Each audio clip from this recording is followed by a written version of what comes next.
Hello friends, welcome to online study point. दोस्तों, general science का आज पार्ट 17 है, जिसमें हम देखेंगे टॉप 25 एमसीक्यूज जो आपके आने वाले सभी एग्जाम के लिए बहुत ही महत्वपूर्ण होंगे।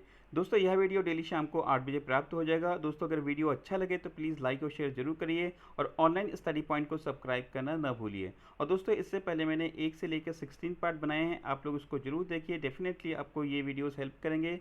और दोस्तों, इस वीडियो को ज़्यादा से ज़्यादा शेयर करिए और अपने स्टडी रिलेटेड ग्रुप में जरूर शेयर करिए। और आज के वीडियो का टारगेट है 4K।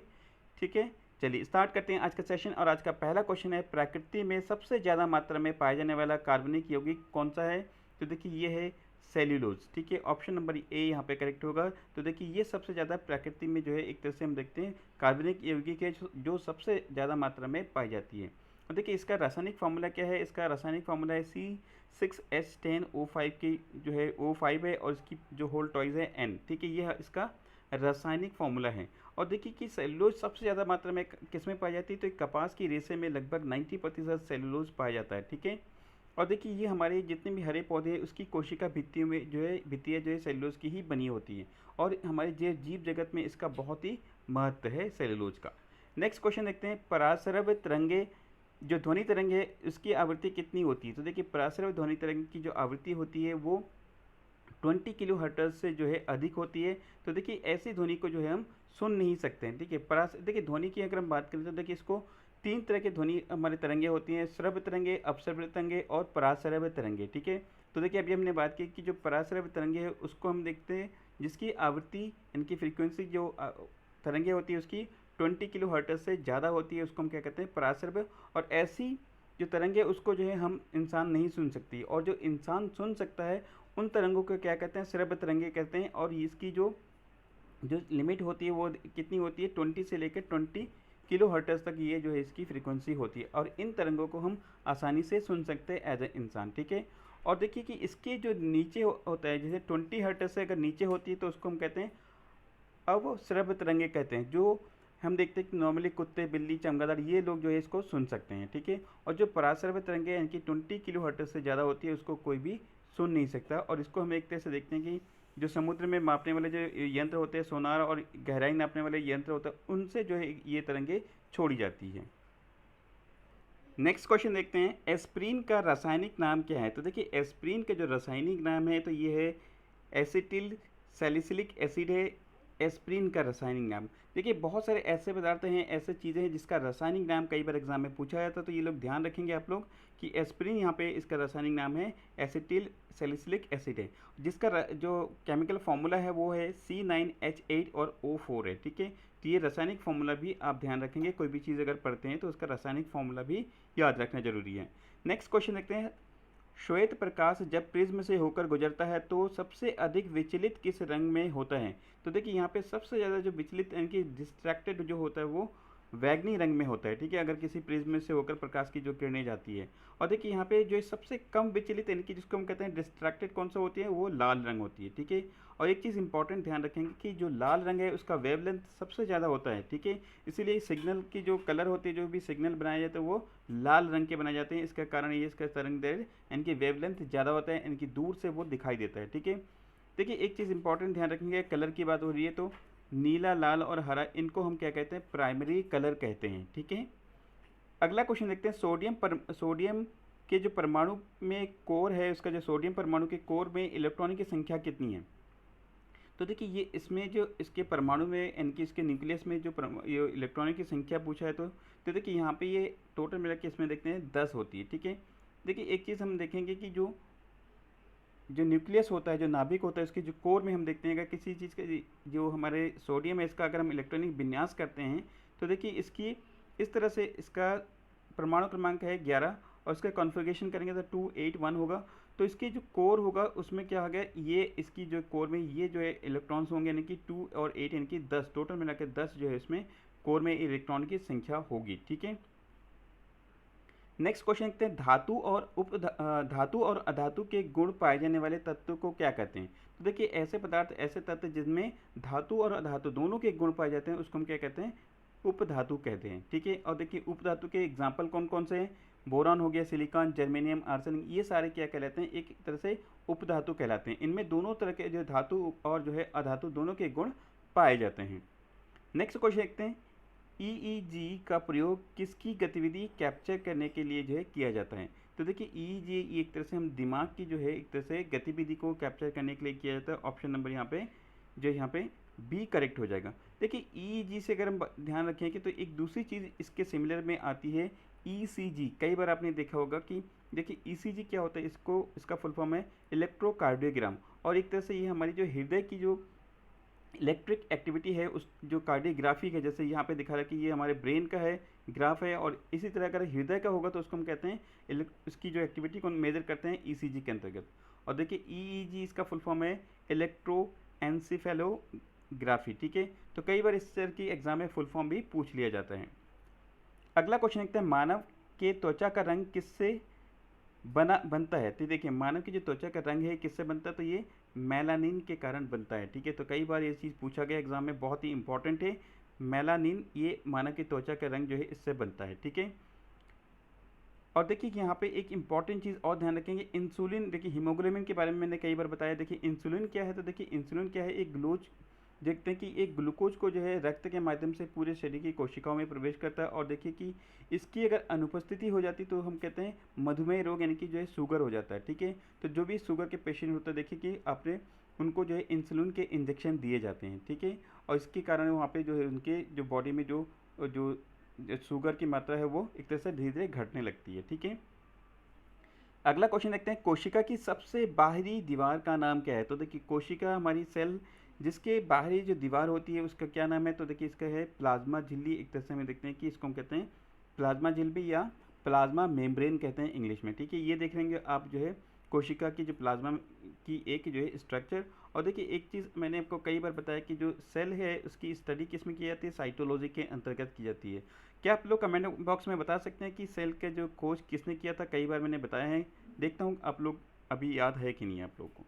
नेक्स्ट क्वेश्चन देखते हैं, पहाड़ों पर चढ़ने पर नाक व मुंह से खून क्यों निकलने लगता है। तो देखिए इसका मेन का क्या कारण है, तो देखिए ऊंचाई बढ़ने के साथ क्या होता है कि जो है दाब कम होता है। ठीक है, दाब घटता है, जिसके कारण हम देखते हैं कि हमारे नाक या मुंह से खून निकलने लगता है। ठीक है, देखिए हमारे एटमॉस्फेयर में जितने भी हवा है वो एक तरह से कि हमारे शरीर के ऊपर एक दाब बनाता है और प्रेशर बनाता है, जिसके कारण हमारे जो नसें वगैरह ये चीज़ नहीं फटती है। अगर यहाँ पे ये एटमॉस्फेरिक जो प्रेशर है, दाब नहीं होगा तो हमारी नसें वगैरह ये फटने लग जाती है। इसी तरह जैसे ऊपर जाते हैं, अगर वहाँ पे एटमॉस्फेरिक जो प्रेशर होता है वो कम होता है, जिसकी वजह से नाक या मुंह से जो है नसें फटने लगती है और वो वहाँ से खून निकलने लगता है।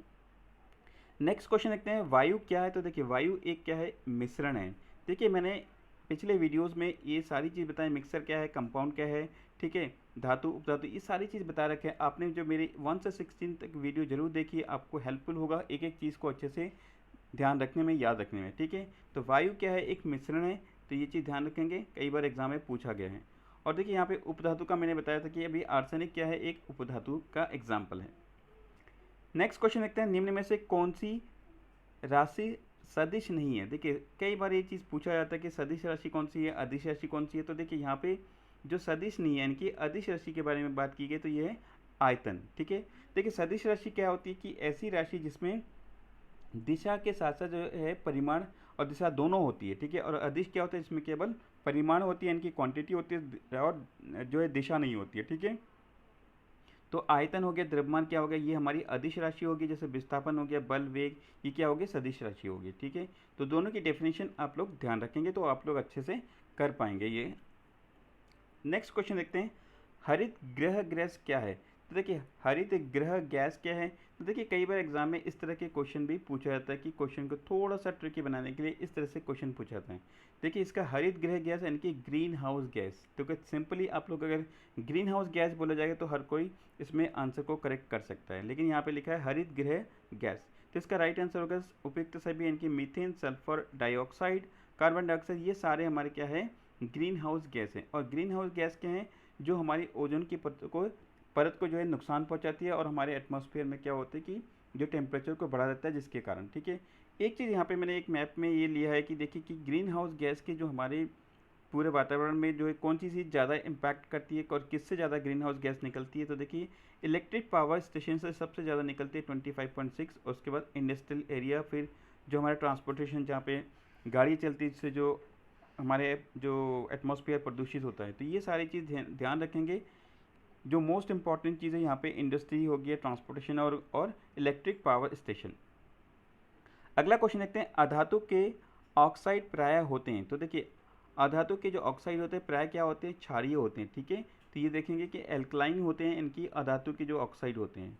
और देखिए क्षारीय क्या होता है कि देखिए कई बार मैंने पीएच वैल्यू के अकॉर्डिंग इसको बताया कि अगर किसी चीज़ की वैल्यू की जो पीएच वैल्यू होती है वो अगर 0 से 7 होती है तो वो क्या होती है, वो अम्लीय होती है, इनकी एसिडिक होती है। और अगर 7 से 14 तक होती है तो वो क्या होती है, वो क्षारीय होती है। और 7 जो होता है ये क्या होता है, उदासीन होता है। ठीक है, नेक्स्ट क्वेश्चन देखते हैं, मनुष्य के मादा जननांग किस प्रकार के हार्मोन का स्राव करते हैं। तो देखिए ये एक तरह से देखिए कि ये इसका नाम है, इस हार्मोन का नाम है रिलैक्सिन नामक के एक जो है हार्मोन का स्राव करते हैं जो मादा जननांग है। ठीक है, तो इसका नाम है रिलैक्सिन। और देखिए कि यहाँ पे एक चीज़ है, यहाँ पे एस्ट्रोजन। देखिए एस्ट्रोजन को एक तरह से फीमेल हार्मोन भी कहते हैं और ये एक प्राकृतिक हार्मोन है जो पुरुष और महिला दोनों में पाया जाता है, लेकिन इसको एक तरह से नाम दिया गया कि इसको फीमेल हार्मोन के नाम से भी जाना जाता है, एस्ट्रोजन। ठीक है, नेक्स्ट क्वेश्चन है, प्याज किसका परिवर्तित रूप है। तो देखिए प्याज जो है एक तरह से हम देखते हैं कि जो तना का जो है परिवर्तित रूप है। ठीक है, तो ध्यान रखेंगे तना, कई बार कुछ लोग गलती से ये कर देंगे जड़ है, लेकिन नहीं। देखिए जड़, पुष्प और प्रकंद, इनके बारे में एक चीज़ बताता हूँ। देखिए जड़ जैसे हमारे हो गए मूली, गाजर, एक प्रकार की जड़ है जो हम खाते हैं। ठीक है, देखिए हल्दी के बारे में कई बार एग्जाम में पूछा गया कि जो है हल्दी का कौन सा भाग हम खाते हैं, तो ये है प्रकंद। ठीक है, तो ध्यान रखेंगे प्रकंद। और देखिए फूल, देखिए जो पुष्प है, देखिए पुष्प की जो कली है उसकी जो बर्ड हैं उससे जो है लौंग बनता है। ठीक है, मैंने कुछ दिन पहले ये बताया है। तो जो लौंग है वो पुष्प की जो बर्ड से बनती है। ठीक है, नेक्स्ट क्वेश्चन देखते हैं, एक चुंबकीय क्षेत्र किसके द्वारा उत्पादित किया जा सकता है। तो देखिए चुंबकीय क्षेत्र बनाने के लिए देखिए कि कोई या तो कोई गतिशील चार्ज हो, पार्टिकल हो, या केवल जो है परिवर्तनीय विद्युत क्षेत्र के द्वारा पे ही हम इसको बना सकते हैं। तो चुंबकीय क्षेत्र जो है इन दोनों तरीके से बना सकते हैं। तो इसका राइट आंसर है ऑप्शन नंबर सी। आपने देखा होगा डायनामो और बहुत सारे ऐसे उपकरण हैं जहाँ पे हम देखते हैं कि जो है एक जो कुंडली होती है वो घूमती है दोनों चुंबकों के बीच में, और वहाँ पे एक क्या होता है, विद्युत जो है क्षेत्र बन जाता है, इनकी डेवलप हो जाता है। ठीक है, अगला क्वेश्चन देखते हैं, किस पदार्थ में सबसे अधिक विशिष्ट ऊष्मा होती है।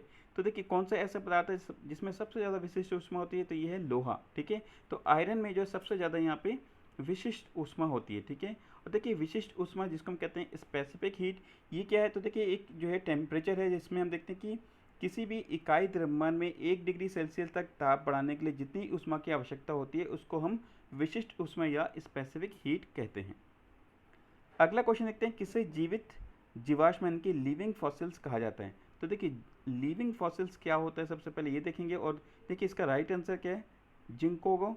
ये है एक तरह से लिविंग फॉसिल। और लिविंग फॉसिल कहते हैं कि किसको, देखिए बहुत सारे ऐसे जीव हैं हमारे एटमॉस्फेयर में, तो वे जीव जो आज से लाखों वर्ष पुराने इस पृथ्वी पर उत्पन्न होकर जो है इस प्रकृति में बहुत सारे परिवर्तन हुए, लेकिन उसके जो परिवर्तन का उस पर कोई भी प्रभाव नहीं पड़ा, और आज भी हम देखते हैं कि पृथ्वी पर पाए जाते हैं, और जिसको हम कहते हैं जीवित जीवाश्म, यानी कि ऐसे जीव जिन पे प्रकृति का जो है लाखों वर्ष से कोई भी परिवर्तन उस पर नहीं हुआ, कोई भी प्रभाव नहीं पड़ा। ठीक है, देखिए इसका एक और एग्जांपल देखिए कि ये जैसे सिलकंद मछली है। ठीक है, और ये भी देखिए कि लाखों वर्ष पहले ये इस पृथ्वी पर उत्पन्न होकर किसी भी प्राकृतिक परिवर्तनों का जो है इस पर कोई प्रभाव नहीं पड़ा। ठीक है, और आज भी जो ये पाए जाते हैं सिलकंद मछली। ठीक है, नेक्स्ट क्वेश्चन देखते हैं, वास्तविक केंद्रक किसमें अनुपस्थित होता है। तो देखिए वास्तविक केंद्र जो है यहाँ पे अनुपस्थित है केंद्रक, ये किसमें अनुपस्थित होता है। तो देखिए ये जीवाणु के अंदर जो है वास्तविक केंद्रक जो है उपस्थित नहीं होता है, यानी कि अनुपस्थित होता है।